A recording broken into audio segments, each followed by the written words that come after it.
কি বলেছে ইচ্ছে? কি বলেছে শুনি? এদিকে তাকা। ইচ্ছে বলছে যে আমরা নাকি ইচ্ছেকে ভালোবাসি না, ওর ভাইকে বেশি ভালোবাসছি। ওর মনে এই কথাগুলো কেন আসবে? আর তুমি, ও যখন প্রাইজ নিতে গেছিল তুমি কেন ছিলে না ওর সঙ্গে? আলো, আমার কিছু ডিসিশন নেওয়ারও তো থাকতে পারে।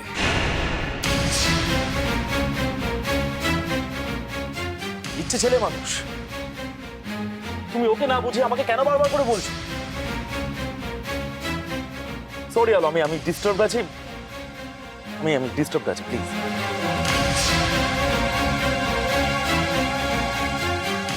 আলো, আলো ছেড়ে দাও না, তুমি কিছু বলো না ভাইকে। তোমাকে সকালে বললাম তো যে বাড়িতে যা যা কাণ্ড ঘটছে ছেলেটাকে নিয়ে, তারপরে তো ভাইয়ের মনের উপর দিয়ে তো খুব চাপ যাচ্ছে, তাই না আলো? এটা তো আফটার অল ভাইয়েরও ছেলে, বলো। মোটি ওকে একটু বোঝাও না। ও যদি ইচ্ছের সামনে এতটা অস্থির হয়ে পড়ে তাহলে তো ইচ্ছে ভাববেই যে সত্যি আমরা ওকে কেউ ভালোবাসি না, ওর ভাইয়ের খেয়াল বেশি করে রাখছি। ও তো ভাবতে বাধ্য হবে না।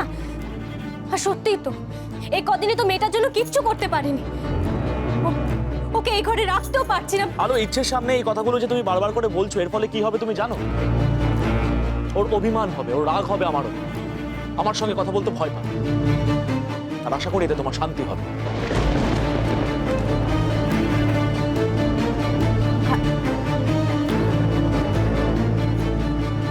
শুনলেন আপনি? শুনলেন আপনার ছোট ভাইয়ের কথা? না রে, ও আসলে খুব ডিস্টার্বড। আমি কোন দিক সামলাই বলো তো বর্দি? বললাম ছেলেকে নিয়ে কোলে বসবো সারা রাত, ভাগ্য লেখার দিন বলে।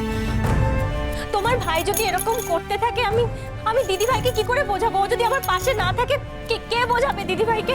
দিদি ভাইকে এমনি এমনি ছেলেকে দিয়ে দেবে আমার কাছে? দুটো কথা শুনিয়ে চলে গেল।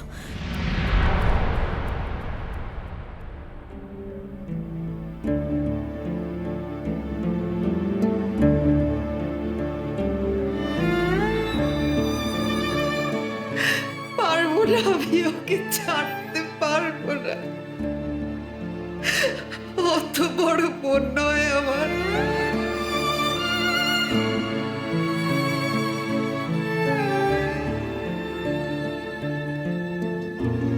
তুমি আলোকে একটু বোঝাও না। ওর কাছে তো ইচ্ছে আছে,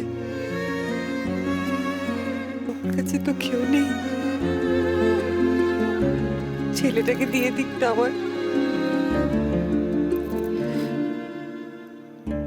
ছোটটা করবো আর আলো নাকি ছেলে মেয়েকে নিয়ে অন্য কোথাও গিয়ে থাকবে শুনছিলাম। সেই জন্যই তোমাকে নিয়ে যেতে চেয়েছিলাম, কিন্তু তাতে তো সমস্যার সমাধান হতো না। দাবি তো ওরা করবেই, বলো। আলো তো জন্ম দিয়েছে ওকে। গোটা দুনিয়ার রায় ওদের সঙ্গেই, আমি জানি। কিন্তু তবু আমি বলছি কি, তুমি একবার একটু আলোর সঙ্গে সরাসরি কথা বলো না। তোমার কথাও ফেলতে পারবে না, আমি জানি। তোমার কথাও ফেলতে পারবে না। তুমি একবার কথা বলো না, একবার কথা বলো না।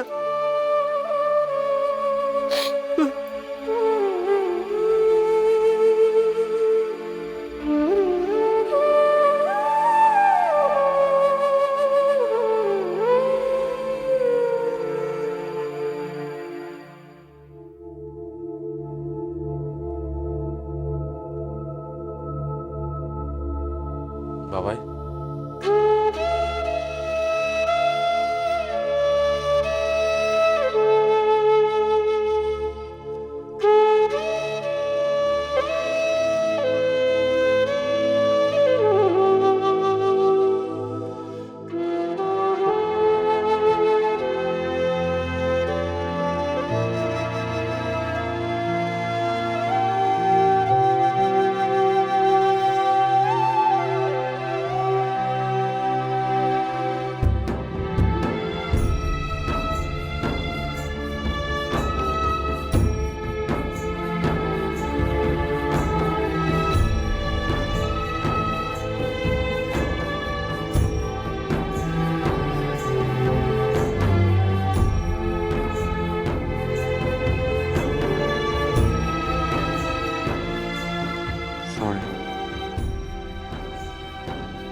সরি।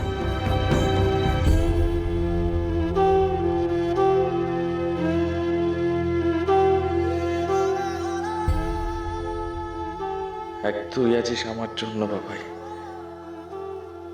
আর তুইও যদি রেগে যাস তাহলে আমি কি করবো বল?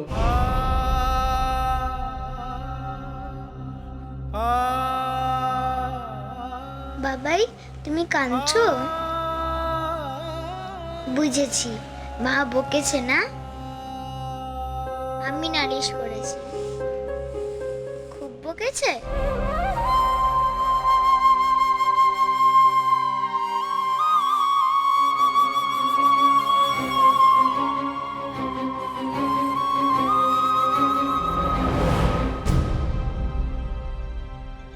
আচ্ছা, তাহলে এখন বাবাই আর মেয়ের ভাব হয়ে গেছে। মাঝখান থেকে মাই অন্যায় করেছে, তাই তো? মা, তুমি বাবাইকে সরি বলে দেবে তো? বাবাই কাঁদছে। ইচ্ছে, শোনো না, বলছি তুমি আমার একটা কথা শোনো। যাও, লক্ষ্মী মেয়েতে তুমি গিয়ে খেয়ে নাও, কেমন?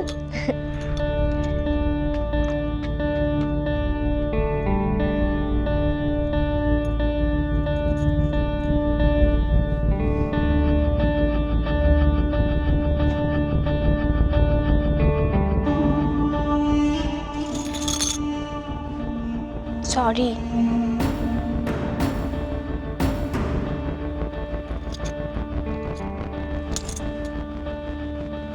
কি হয়েছে তোমার?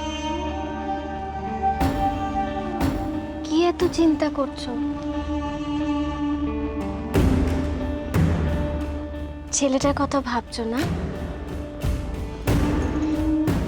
শোনো, আমি একটা সিদ্ধান্ত নিয়েছি, এবার থেকে ছেলে আমাদের কাছেই থাকবে, কেমন? কাল রাতে ওকে কোলে নিয়ে আমি রাত জাগবো, আর একটা ছোট্ট অনুষ্ঠান আছে।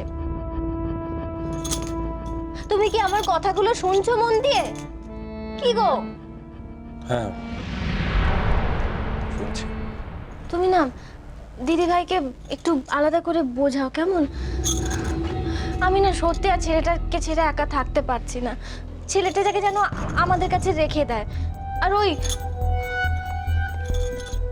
মেয়েটা শর্মি, দিদি ভাইয়ের বোন, দিদি ভাইকে না ওকে একটু ওর থেকে আলাদা আলাদা রাখতে হবে, বুঝতে পারছো তো? দিদি ভাইয়ের মনটা একেবারে বিষিয়ে দিচ্ছে। ওই মেয়েটা কেন এই কাণ্ড করছে আমি খুব ভালো করে বুঝে গেছি। আসলে ওই মেয়েটা না তোমাকে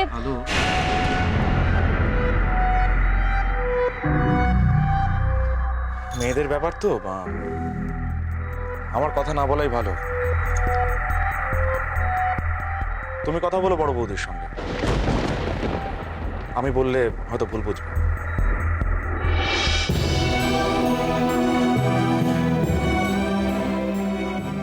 কালই তো বলছিল যে ছেলে মেয়েকে নিয়ে দরকার হলে আলাদা হয়ে যাবে, আর আজ এটা মেয়েদের ব্যাপার হয়ে গেল।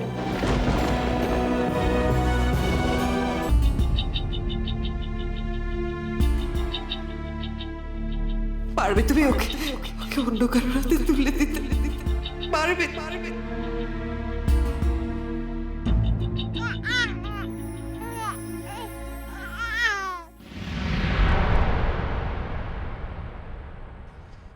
মেয়েদের ব্যাপার তো, আমার কথা না বলাই ভালো। তুমি কথা বলো বড় বৌদির সঙ্গে, আমি বললে হয়তো ভুল বুঝবে।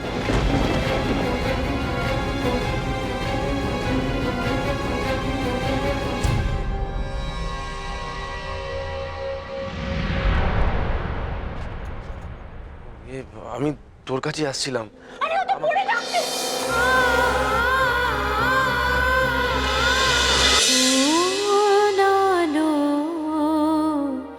লাগলো চোখে